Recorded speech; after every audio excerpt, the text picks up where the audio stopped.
Hello and welcome to Frankenstein's podcast, where it's all about the monster.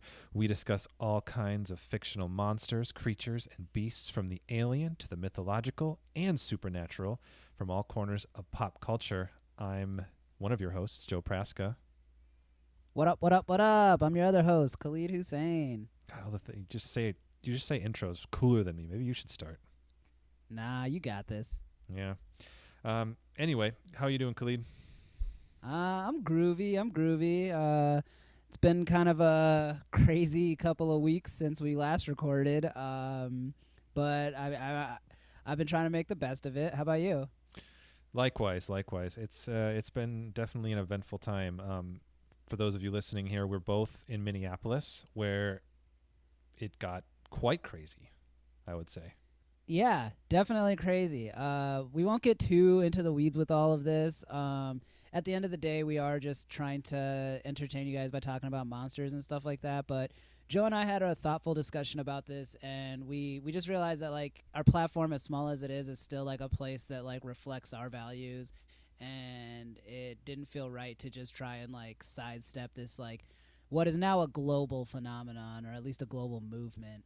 So just a quick overview. A few weeks ago, the evening of Memorial Day, George Floyd was murdered by a police officer in Minneapolis, and subsequently there have been protests, sometimes that have devolved into riots and looting, but for the most part peaceful protests. And you can check for yourself, but there's video upon video of abuses from police resulting from those protests. So it's been a very like touchy issue for us.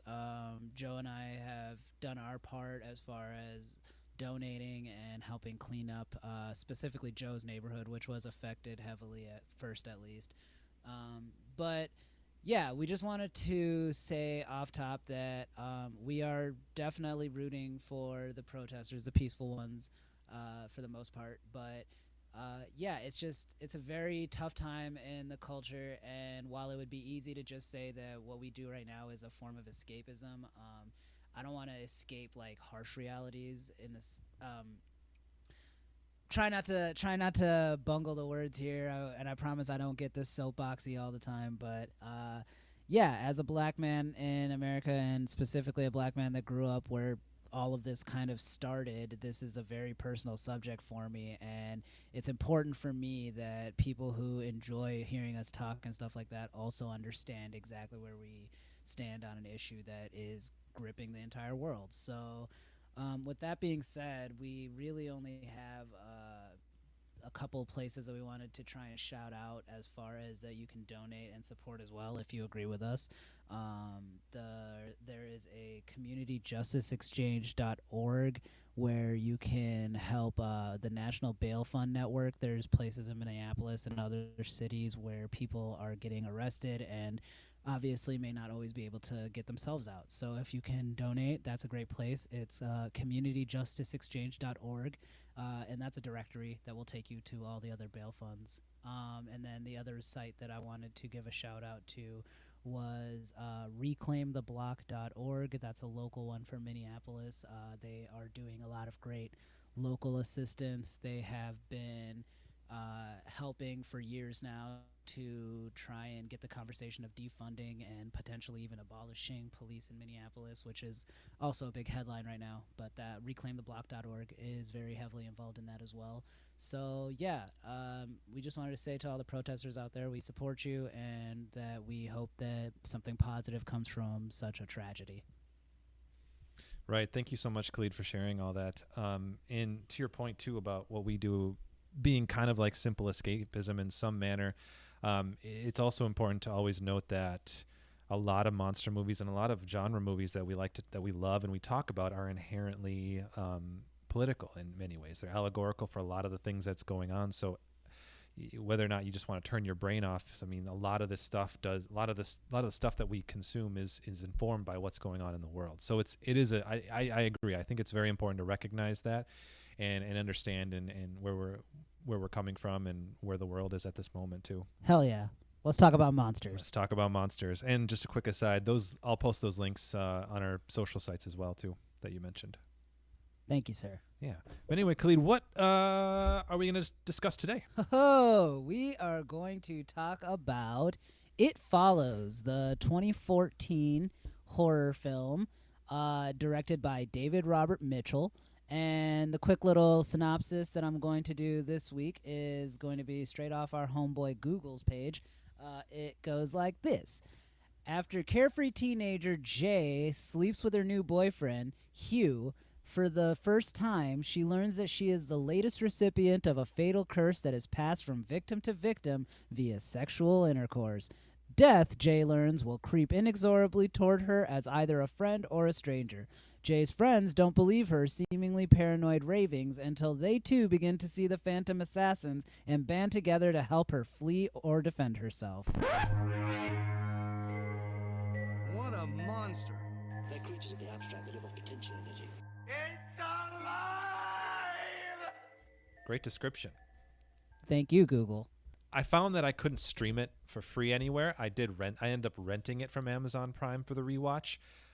So if you haven't seen it, you could rent it. It was pretty inexpensive. I think like $2 maybe. I'm not sure. I don't remember, but it wasn't expensive. I think you can find it on Blu-ray somewhere online, but I don't know other sources that you could exactly watch this. But it's not too hard to track down otherwise. It's not on Netflix and Hulu, unfortunately, though.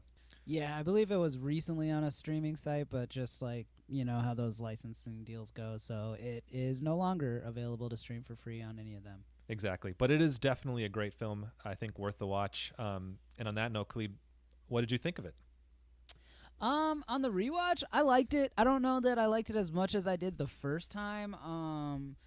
And maybe a lot of that just has to do with like the novelty of it when you first see it. It's really an anti-horror movie in a lot of ways. The jump scares are borderline non-existent. There might be a couple times when you're like, oh, but for the most part, this is like such a slow meditative movie that like the first time you're watching it, you can get really into it and be like just as like on your guard as her. But once you know when everything is coming, it's a little bit harder to appreciate. That being said, still a good movie. Very, very like confident directing. The actors are all pretty much on the same page about the kind of movie they're doing, and yeah, it's still enjoyable. I would still recommend it. 100% agreed. I found the exact same thing watching it a second time. The first time I thought it was quite scary. There were some very like dread-inducing moments and sequences. But the second time, like knowing when a lot of the scares were going to come, I didn't find it as scary. But that being said, I felt like second time watching through, I was able to appreciate some of the like the tricks and the camera things that the director did to make it effective. I was able to just digest that more critically, I felt like. And so in a sense, I actually appreciated it a little bit more on the rewatch in that way. Like it wasn't as scary, but I appreciated like what was happening and what was attempted with this movie. Yeah, I was definitely like a bigger, I don't know why, but and we'll get into it, but like especially like a few of those like earlier shots and like the times when like she would just kind of stare off, like I found those like particularly like just like grabbing, like a little bit hypnotic, where I was like, oh, I'm just as into spacing out as you are with this right now. Like the way he shot like what she'd be staring at. Like I think there's a part where like she's in the back of the car, which we'll get to, and another part where she's in the grass and she's got like the blades of grass on her legs, and like it was just like little things like that I was just like, I don't know why, but like they just like stuck with me more this time. Yeah, it's really it's a really interestingly shot movie, and I actually wrote this in my notes here. I wrote, ask Khalid about how it's shot, because I don't know as much about that stuff. I mean, you're the film person, so I was like I noticed, and kind of just my limited capacity for knowing like how filming works in a movie, I was like, there's a lot of effort being taken to make certain spaces feel a certain way, or to show us a certain just make us look at something in a different way. And I feel like there was how intentional that was, it's worth noting. So what did you think of that? Yeah, no, I definitely noticed that too. The old adage goes like comedy lives in the wide shot, so like presumptively like something like horror, which is antithetical to comedy, would be like a lot more like keeping you confined and claustrophobic. But I noticed with like this director and then Ari Aster, director of Midsummer and Hereditary, there's been a little bit more of a push to try and like get back to like the Kubrick style, like taking in an entire space and like building the horror from that. With this one especially, with the whole idea being that like this like slow moving monster is coming at you.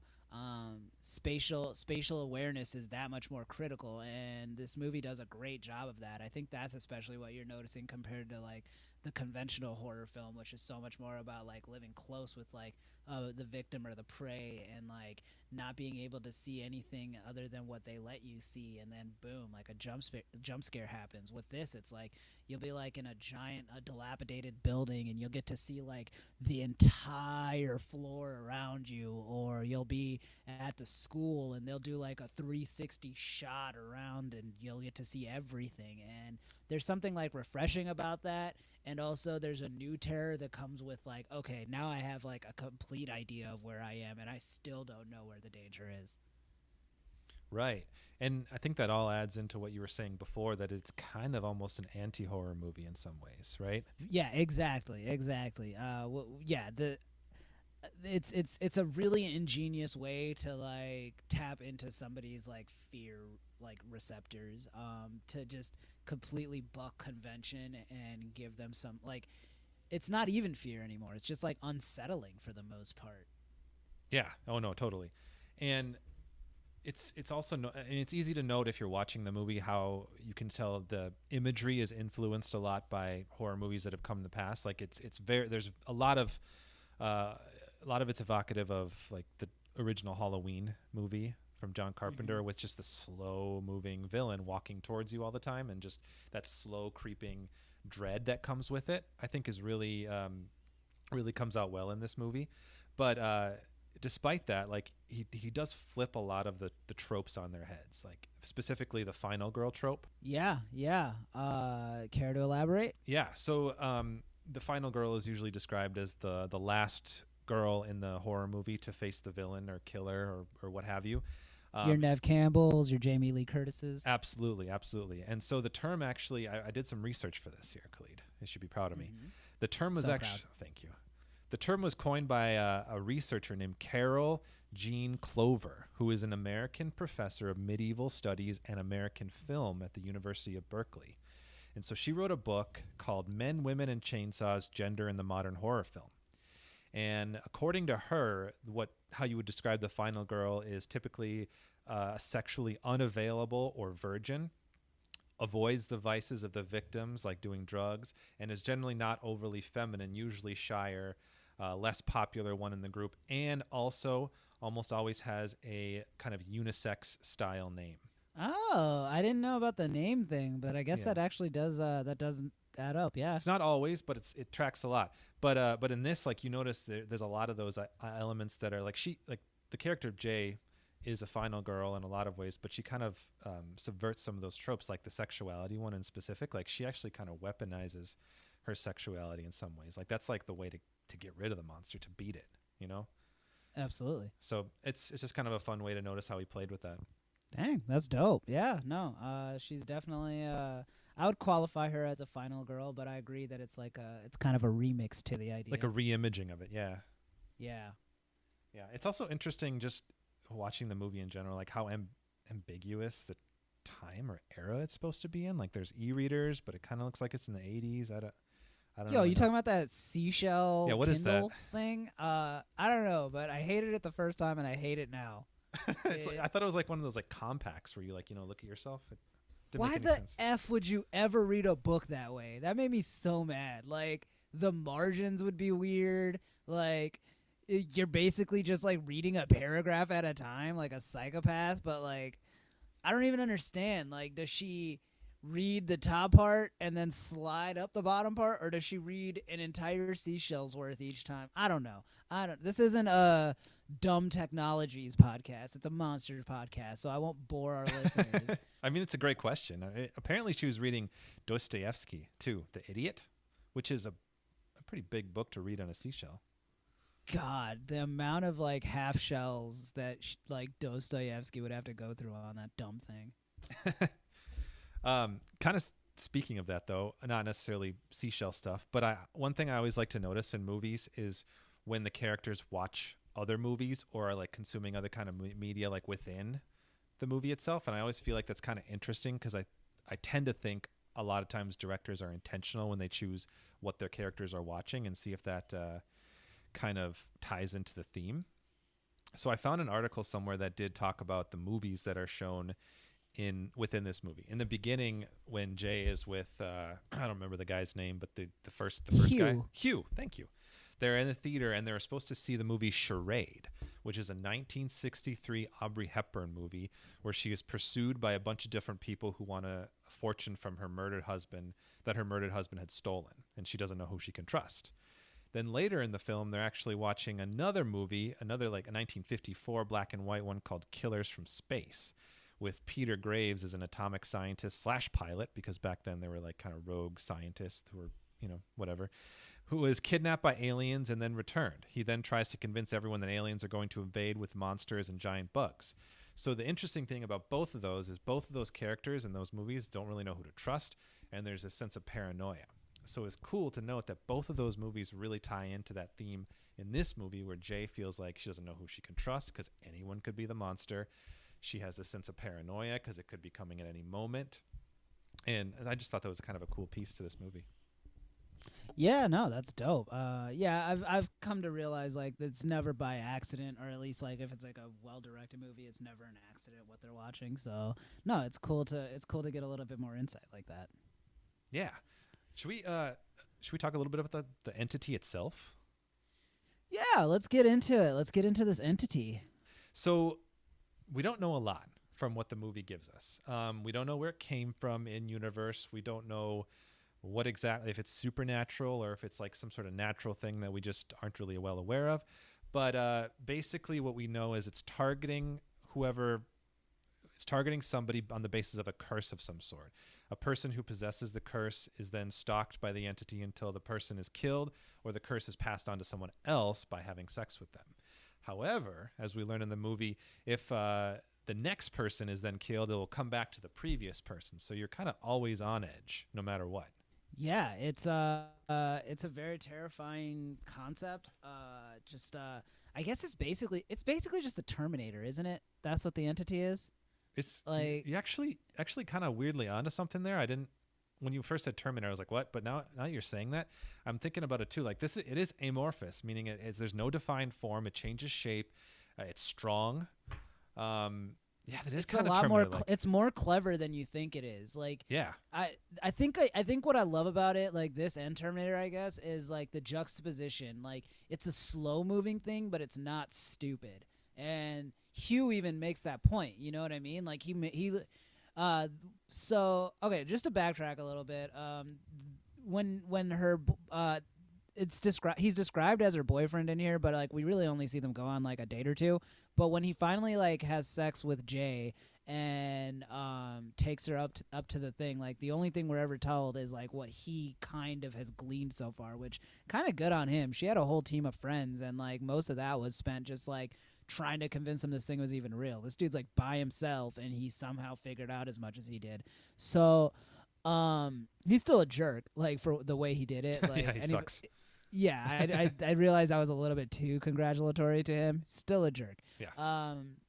But yeah, like so when he tells her about it, he says like the thing moves slow, but it's smart. Like you got to watch your back, and like the movie, to its credit, really underscores that with like a few different ways, like how it bashes a window to get people to like come out there and like see what's going on, and then like slip in with them, or just climbs through the window if it needs to. And that unrelenting, like terrifying slow crawl just like does so much more. It's like there's a confidence to that versus like something that's just chasing you. Because like when something's chasing you, it feels like there's just as much an urgency with them as there is with you. And so it's like really it's just like who's gonna win out then. But when it's like a slow moving like it is undeterred, you could shoot it, you could light it on fire, whatever you want to do, and it's still gonna keep walking towards you. Like that is so much more terrifying and very Terminator.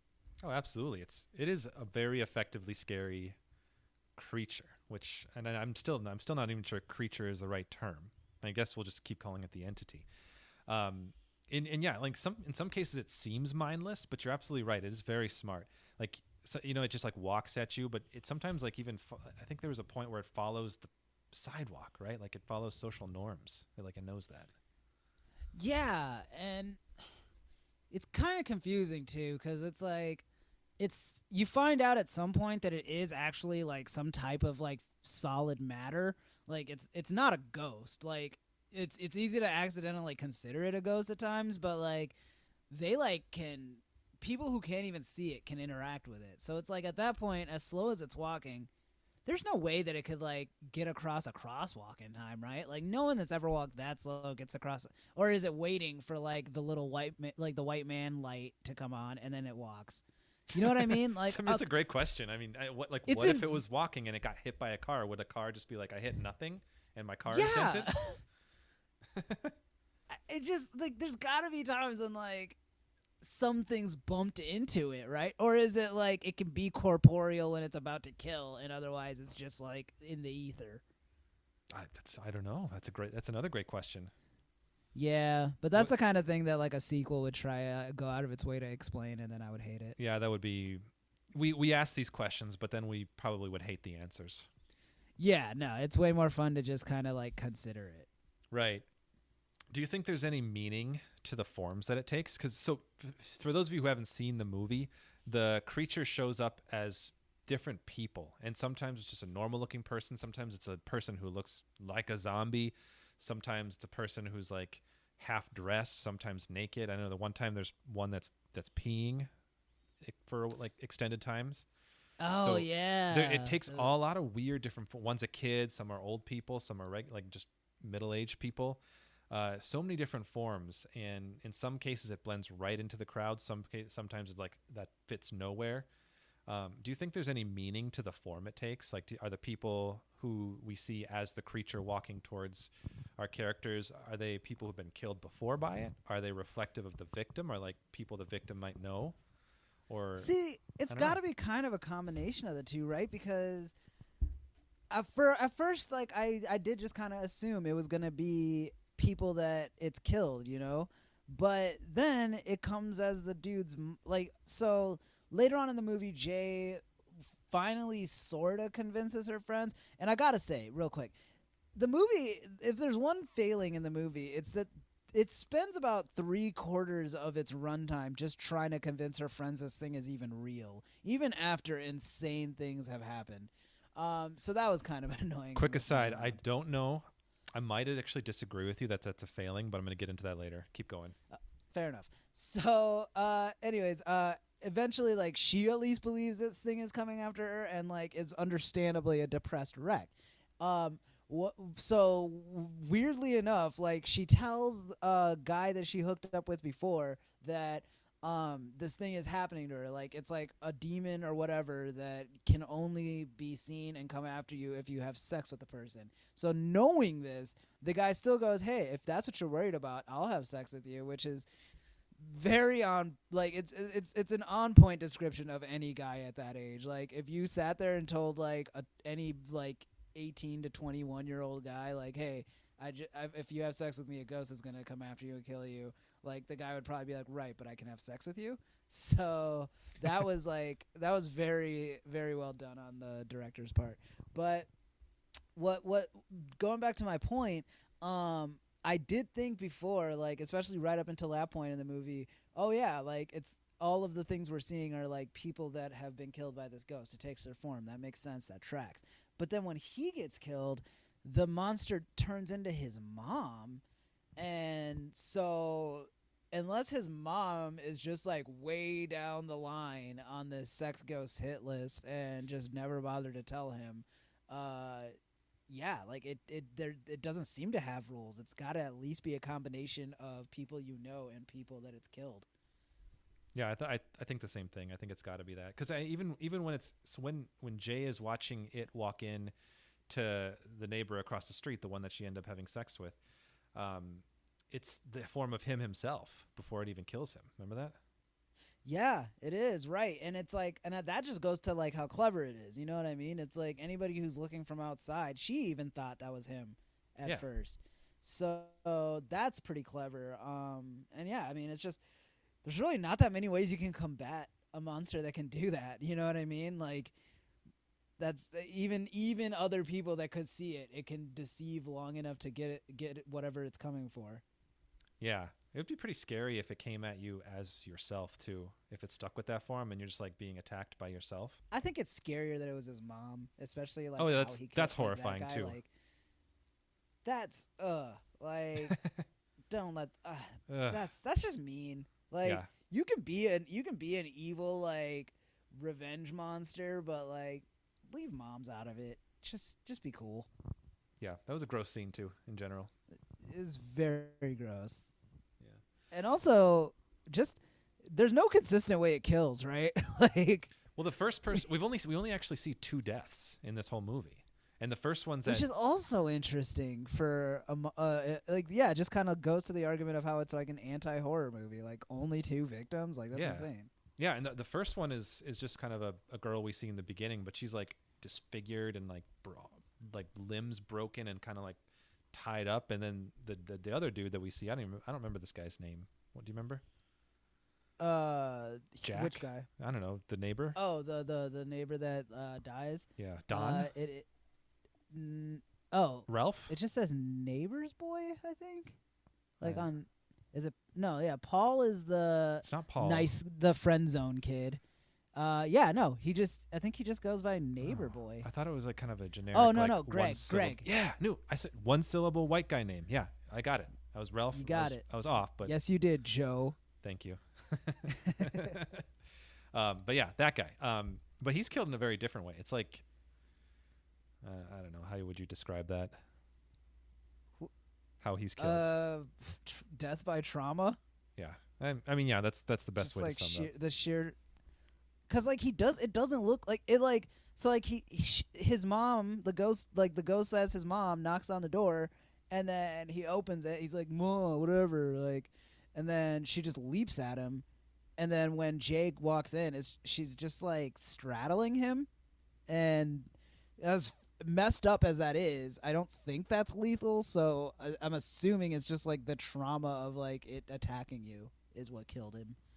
But then it's like, why did the girl at the beginning of the movie get such a more graphic death? Like she looked like she was like being like turned into an Auntie Anne's pretzel, and then the monster just kind of it just gave up halfway through. Like she's like so contorted, it's like disturbing, and I'm like, who's this for? I don't know. Another element of the movie's ambiguity, which again, I don't want to be answered, like you said. Yeah, I don't either. But I mean, while we're talking about it, the girl at the beginning, I know that she probably like had like a harrowing however many like days before we even came across her, and like the whole point of the beginning is to just kind of like set an unsettling tone. But like her game plan kind of sucked, right? She just like ran in like a maybe 20-yard circle and then drove to the beach and gave up. Like that's, as far as we know, that's her entire game plan. I mean, that's all we see. So yeah, that tracks. Yeah, terrible game plan. Yeah. That's my opinion. Anyway. Yeah, I've got a quote from the director that I thought would be interesting to share in discussing the monster. So he kind of talks about the conception of it. It's in an interview he did with the site Digital Spy. And he says, quote, "The basic idea of being followed by something that looked like different people, that was very slow and always coming, came from a recurring nightmare I had when I was a kid. Later, as an adult, I added the sexual aspect of passing on this terrible thing. It came at 2 different points in my life." And he also kind of goes on to say at a different point in the interview, when people are asking where it comes from in universe, he says, quote, "I'm not personally that interested in where it comes from. To me, it's the dream logic in the sense that they're in a nightmare. And when you're in a nightmare, there's no solving the nightmare, even if you try to solve it. That's cool and interesting too, because the trivia that I saw about this movie was that like Nightmare on Elm Street is a big influence on it, and like I can totally see that. Yeah, coupled with how you just described it, and basically like what that movie puts those kids through, like it's essentially the same thing. It's just like this unrelenting thing that good luck trying to even prove is coming after you, and like. Yeah, like you literally like go insane just trying to defend yourself. Like when it's like something that unrelenting, you know, like, and the fact that it happens to kids makes it like that much easier to like invest in and like really be anxious about, you know, like, it's just amazing to watch, and like I couldn't stop thinking of Nightmare on Elm Street when that connection was made for me. God, that's a great point. I wasn't even thinking about Nightmare on Elm Street, but that works really well. I was thinking of Halloween more, but it is. I mean, it puts out a lot of homages to both of those. But yeah, I can definitely see the influence of Nightmare quite a bit now that you say it. Yeah, and like I really recommend, if you like want to like spend a couple bucks like watching these kinds of movies, especially if it's a second time through, go on like Amazon Prime and watch it. It's got like crazy trivia that like you wouldn't want to see any other time, but like if you've already seen it, it's the kind of thing like you just like move your cursor around and it's already there and you go, "Oh, that's really interesting." So, like Hugh, like the abandoned house that he was like staying at when he was like, his plan, like, can I just quick, his plan is like so messed up and devious. It's honestly like so cruel. Like he like goes a couple towns away from like the school that he even like attends and like lives in that neighborhood. Like he finds an abandoned house for weeks on end. Like he eventually like woos a girl and does all of this, and it's like it takes like multiple dates. Like it's like psychotic. Like you gotta really, and I feel for him in the sense that I'm sure he also didn't ask for this burden, but like it is so messed up, like how many steps into his plan, how premeditated all of it was, just for like this poor girl to like have to like this guy that she thinks she likes, that's like like trying to be as sincere as possible, and it's like he's doing all of this just to burden you with this ghost. Like there's just something so mean about it to me. I can't let go. But his house, the director like specifically wanted a house design like that because of like the multiple exits and like the way that the rooms were designed, because I don't know the exact name of the way, like the way the house is designed, but essentially like it's like a hotel, some like, you know how like those hotels have adjoining rooms. Yeah. It's like that, where like a closet in your door, like your room, could like lead to a room next door, and like he specifically wanted that kind of house to show how much this guy had thought about, like, okay, God forbid this monster like winds up at my door, I can still even get out of a bedroom. Yeah, that's super fascinating. I also really liked the general just plan they had to kill the monster at the end. Like it was so bad, but in like an earnest kind of way, you know, like their whole thing of like, let's lure the monster into a pool and throw electronic stuff in the pool. I mean, as good a plan as any. I don't know, like Yeah. Feels like a Scooby Gang kind of plan. You got to give credit where credit's due. Like their first plan was shoot the thing. I mean, that's I'd say that's a fair place to go to first. Yes, absolutely. And it's so, cuz like I think what I loved about like that first time when they go to like the beach is she's just sitting there and all of a sudden her hair just like goes up. So it's like, what is this monster's like end game ever? Like is it just like coming up with new ways to kill people each time? Cuz where do you go when you start with just slightly pulling up a little bit of their hair? And it was also especially terrifying because up until then you weren't really sure like what it would even look like if like the entity was killing people in front of others, and it's like, oh no, it's exactly what you'd think it would look like, an invisible thing that's like ravaging a person. Yeah. That's, I mean, still quite scary. Do you have a way scary? do you have a favorite form? Like maybe not favorite is the right word, but like form that the creature takes that's the scariest to you? Scariest to me? Oh, old lady. That old lady, when the first time that Jay sees the entity after all the trauma, you know, when like he's just like he explains everything to her. She sees a dirty naked lady walking towards her, and then she spends like a couple days just like trying to get over what she rightfully assumes was just like a very weird roundabout like form of assault. Mm-hmm. She eventually like goes back to class, and she just like looks out the window and sees like that old lady just like walking straight towards her, and she asks to like leave, goes down the hall, and she walks past those two girls and then turns around, and boom, old lady's there. She keeps walking towards her, she shouts out, and like the girls clearly don't see the old lady.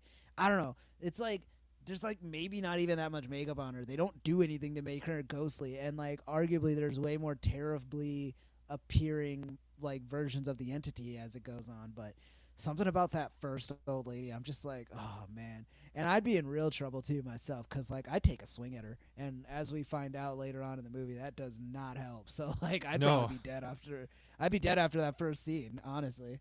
Oh, that's a great point, actually, that I didn't really think about. Like, it would if it appears to you as like an old lady or something that's frail, maybe a kid. Like, you're like, oh, I could take that, but it's super strong. Yeah, it's annoyingly strong, because Yeah. like I feel like it's as strong as it needs to be. So Mm-hmm. it's basically like the Hulk, where it's like, okay, so I can never be stronger than you. Yeah, like I mean, like I think it throws like some of the kids aside at several points, right? Like it just tosses them around. Oh yeah, it whips the friend zone kid across the beach when he hits him. I think Yeah. I think for me, this, I don't know, the scariest one, the one that scared me the most, like in the moment, was that really tall man with the dark eyes. Remember that? Like when they're just because like at first like you think the jump scare is going to happen when they open the door, but they wait like a couple solid beats before that dude just like walks in the room. Remember that? Yeah, no, I thought that one was scary, but it was also just like scary in like a Cirque du Soleil kind of way. Yeah. And it's also just like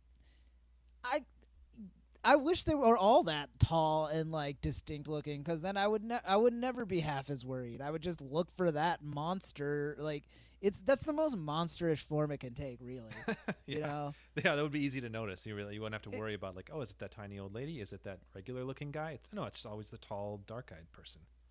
Yeah, like that. Fine, I guess. Like I'm not happy about it, but at least like I have something to look for out there. So like that one's really only works in like close quarters, when you're like really trying to mess with them and like bash through a door, I feel like. Yeah, so the setting of that moment we see the guy, that tall man, I thought was really terrifying, because it's just the couple friends in their house and in the room, and they were trying to get away from something, and then they're like, oh, we think we're okay, it's just our other friend, but it just kind of comes in the room. So the way that was created was really effective, I thought. Yeah, especially because up until then we'd only seen like people that we could theoretically just bump into on the street. Right. And then all of a sudden it's like, nope, I can be very, very terrifying, even just like visually. Like it's not even just that like the concept of me. I can just look freaking scary if I want to. Absolutely, which gives kind of credence to the idea that how much of it is the creature just messing with people, like just tormenting them, and it is intelligent in that manner. Yeah, I don't know. This monster's kind of a jerk that way. I feel like that's it's a like huge jerk. More, like, yeah, like just like very unchill. A lot of forms it takes specifically to be a brat. One thing I wanted to come back to that you'd mentioned before is you thought a failing of the movie was how long it takes to just convince people, and I know they do that a lot in horror movies, where it's like if there's a ghost or some sort of creature, it takes super long for just the main character to just convince other people that they're right before they actually start getting to fighting it. Yeah. But this movie is laced with metaphor, right? It's a huge thing. It's been discussed a lot. There's been papers and articles and think pieces all about what the metaphor is of this movie. I don't actually know if the directors even come out and stated what it actually is, but I think I found an article that I did want to touch on that I think nails what I would say it is. And a lot of people say it's an STD narrative, and in this article it's from Bloody Disgusting, which is a horror coverage site, and the author is Brendan Morrow, and he writes that let me get to the right paragraph there. He says, "It Follows is an anti-victim blaming masterpiece that gives a huge middle finger to the genre's antiquated approach to sex. It's about a girl who, through absolutely no fault of her own, has her body violated. The world she's subjected to is complete hell. and there are no easy solutions. Her life has been forever changed, and non-victims will never truly get what that's like. Such is a life as a survivor of rape, and the fact that we live in a judgmental society that is so quick to blame the victim doesn't make it any easier. So like a lot of the points I think to what this author is saying is that it takes so long to convince her friends, and some of them, like the one neighbor kid, never believes it, and it works so well if you're thinking of it as sort of a victim of sexual assault or rape. Yeah, that's actually really, really astute. I definitely was in the camp of this is just an STD allegory, but it definitely works through that lens of just not believing a victim, and I guess, yeah, in retrospect, the fact that it took that long for them to even believe her really lends credence to that theory of what the entity represents. So I guess, yeah, in that sense, good on the movie for waiting so long. In the sense of someone who just likes to be a little bit nitpicky with movies, and when it's like a supernatural force that's as kind of blatant and not that hard to prove, I was kind of annoyed. I was just like, come on, guys, it's just like figure it out sooner. It's right there. But yeah, now that you bring up that argument, I see it. But I should say that the SCD argument definitely is a little bit cleaner overall, in that, like, just like the way that this thing is transferred, like the idea that you carry it with you the rest of your life, and every time you have sex, you're kind of condemning other people to that fate. Obviously, there's holes in that metaphor just as much, but yeah, I don't know. I mean, I guess that's the beauty of art, is that you can take whatever interpretation you want with it. Yeah, and there's a lot of different levels to the different kind of metaphors you can discuss, and it does lead to a lot of good discussion. So that in and of itself is a success, I would say. Yeah. I mean, at the end of the day, I think we can both agree that the living with this kind of curse would be unbearable. Speaking of bears, Khalid. Oh, what? Were we speaking of bears? Oh, what a segue again. So, Khalid, Okay. does this film, more like does the entity pass the 4 bears test? I'll give it to you. All right. Well, for those of you who may be checking in for the first time, I like to do a quick little segment called the 4 bears test. Essentially, it just poses the question, could you replace the creature that we're discussing about in a movie? Could you replace that creature or monster with 4 bears and still get the same narrative? Your friend Mintz had a good explanation of what the 4 bears test kind of accomplishes. Do you remember what it was, Joe?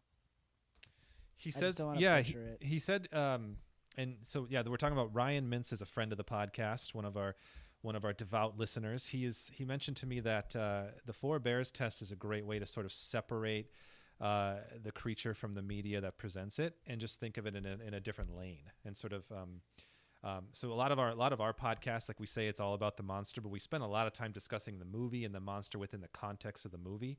This takes the monster away from that a little bit and says, does it just work by itself? And then I think both of us never really thought of it that way. You just kind of made it up one day when we were talking about the host, like, oh, 4 bears, that sounds fun.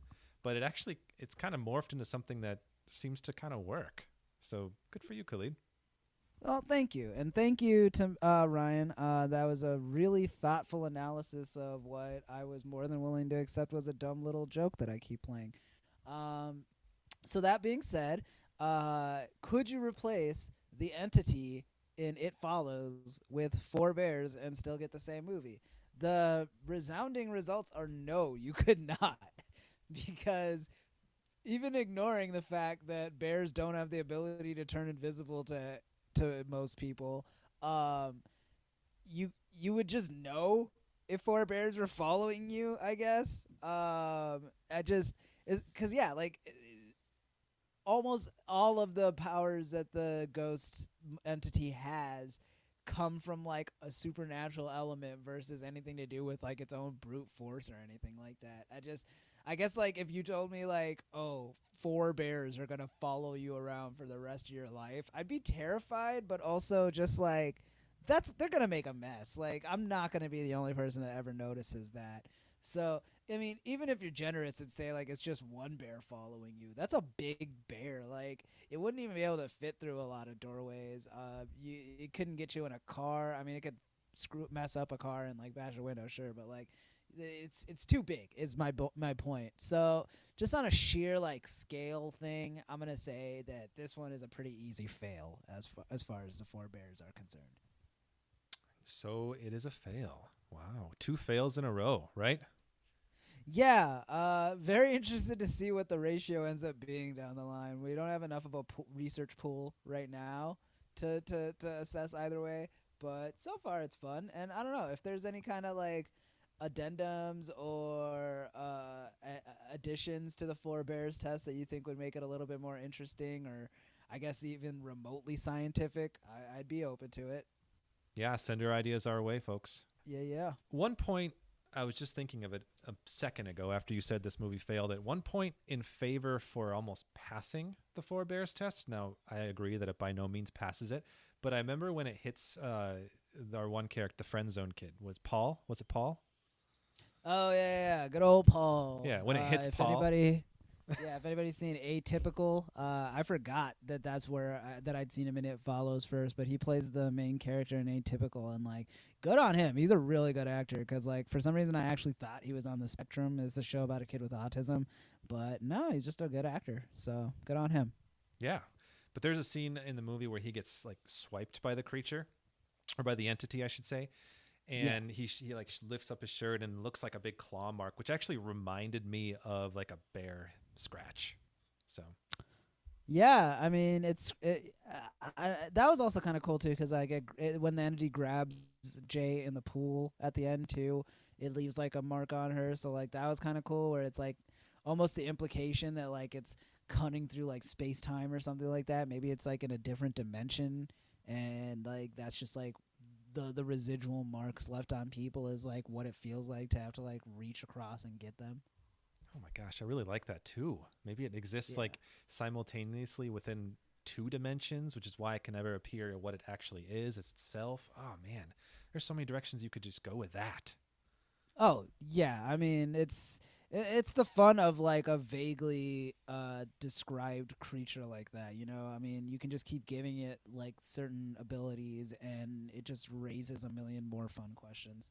Right. So in essence, though, it is so it's. I would say, and I think you would agree with me, it's an effectively terrifying creature. It's amorphous, doesn't have a direct form. It's very effective at what it's doing. Big question, though, Khalid, fight or flirt? Oh, This is going to be an interesting one. Yeah, I've been intrigued by this one because I want to say first of all, it's a credit to this movie that they really kind of underscore the socioeconomic condition that our heroes are kind of in. It's not a very wealthy neighborhood or town. They do a lot of like we see an abandoned house when Hugh, the boyfriend that gives Jay the curse at the beginning, is telling her everything. It's in a dilapidated building, and so I remember when the movie came out, everybody was always talking about how easy it would be to defeat this monster. It's like, oh, all you got to do is like fly to the other side of the country and like you're probably good for like 10, 15 years, blah, blah, blah. And it's like, on the one hand, yes, but on the other hand, like the amount of privilege that comes with something like that, even being a logical solution, is very telling, and I love that about this movie because it kind of reflects on like if you look at this allegory as something to do with STDs, where it's like sure if you're rich, something like an STD is just like a few like capsules of penicillin or what have you, whatever the cure for whatever you have is. But you know, if you're an underprivileged person, like it can very much become like a life-threatening, or at the very least like something you have to contend with for the rest of your life. So like most people, myself included, do not have the luxury of just jumping on a plane to Australia or what have you and just like waiting out this monster or seeing how long it takes for it to like cross an ocean. We don't have that luxury. Like ignoring that we'd have to try and like get a new life set up over there, ignoring the fact that you'd have to basically abandon everybody that you've ever known. That is a privileged solution. So like in theory, it would be that my answer would be to fight it by dodging it. I can't do that. I can't dodge it. I at most can go to Los Angeles, and it seems like this thing would probably get there quicker than not. So I guess I would have to fight it. And what's interesting, or I mean, not fight it. I'd have to flirt it. And what's interesting with this monster is that whoever you have sex with gets cursed. So assuming that I somehow am able to talk with it long enough for it to not just come and murder me, and assuming that I sweep it off its feet and charm its pants off and all the other colloquialisms, assuming all of that works out and I don't get turned into an Auntie Anne's pretzel, I would flirt it because I'm technically fighting it if I have sex with it, right? Like, what's it gonna do? It's gonna walk in a circle like a dog chasing its own tail? I don't know. I'd love to see that though, because technically, by its own rules, it's cursed, right? So flirt it. Great point. Huh? Flirt it to fight it. Wow. That's a first. Flirt That's it a first. to fight it. Wow, that. I was really excited for ever since watching this movie to hear what your fight it or flirt it rationale was going to be, and I'll have to say you delivered. This was a good one. Thank you. Most of it came together when I realized like I'm not rich enough to live in Australia just at the drop of a hat. Most of us aren't. That's a super good point too. I didn't even consider that either while watching it. Yeah, because like I don't know. Like I mean, I don't know if like you had this kind of conversation with folks when you first saw the movie, but like that was always kind of the thing. People would always just be like, "Well, why wouldn't you just go to the other side of the world and just like wait?" And it's like because most people can't just do that. Yeah, yeah. Everyone has opinions about what should happen, but they don't actually know what they would be able to do in the actual situation. I mean, that's pretty consistent among all horror movies too, but it's definitely exacerbated here. Now you make that point. Yeah. I'll tell you what I wouldn't do is what they did at the end of that movie, because that was mean. That was that was kind of mean, yeah. I just like I felt gross like I was doing it. Like basically they friend zone kid eventually like takes on the burden of the ghost to help her, or at least put one more person in between her and the entity, and their solution is to just have him drive out to a seedier part of town and have sex with random prostitutes, presumably, or not prostitutes, sorry, sex workers, I believe is the correct verbiage now. So he's going to go out there and meet up with sex workers, and he's going to pass it on to them, presumably because the sex workers will have at least enough of a clientele that it puts like, I guess, 3 to 4 degrees of separation, but the plan isn't even that great because like all the entity has to do is like stay in that general sphere, right? Like most of these people aren't like coming from like across state lines to like go to this inner city and like hook up with sex workers. They're probably all from like the same relative neighborhood. So like it's just going to be like a huge death count in that town. Yeah. Not a great solution either. I agree with you. Yeah. And also, yeah, just don't our sex workers already have enough to contend with public perception and just like the general day-to-day like safety issues that come with their line of work. So let's not condemn them with sex ghosts on top of it all. Yeah, great point. I think at that point, the end of the movie too, we should probably wrap up our podcast here, which we're actually getting to the point of being longer than anyone before, I think. Really? Yeah. No, yeah, definitely. Now I'm looking at the time. We're longer than any of our episodes prior to this. So we'll wrap it up. Khalid, do you want to say what we'll be talking about next week? Not next week. I shouldn't say that. Next time. Next time? Next time. Yeah. Next time, we're going to be talking about one of the episodes of Buffy the Vampire Slayer.